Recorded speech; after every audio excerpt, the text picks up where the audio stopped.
кейбір адасқан топ жалпы қазақтың дәстүрлерін діннен емес, оны ұстанған діннен шығып кетеді деген де сөздерді айтатындар бар. Екінші тарап, бұл мұсылманшылық немесе исламның қазаққа тән емес, бұл арабтың діні дегенде сөздерді айтатындар бар.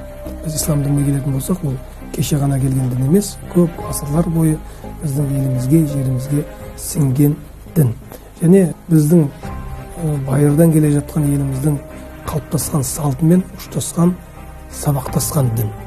Сондықтан исламды біздің салтқа немесе біздің салтымызды исламға қайшы қоюға болмайды.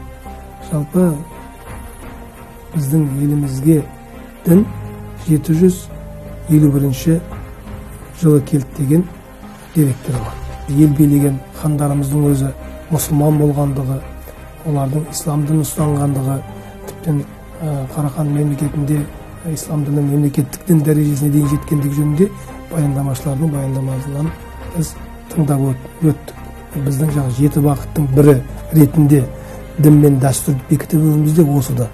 Жалпы дін деп салтты ұмытып кетпеуге болмайды, салт деп діннен шығып кетуге болмайды. Екеуін сабақтастырған күйде сақтап, оны насихаттау қазақ мұсылманның міндеті деп айтуға болады. Ислам ғалымдары муфтияттағы оны елге түсіндіріп отырады. Ислам дінімізбенен біздің қазақ салт ғұрпы барлығы Аллаға шүкір сабақтасқан деп айтуға болады.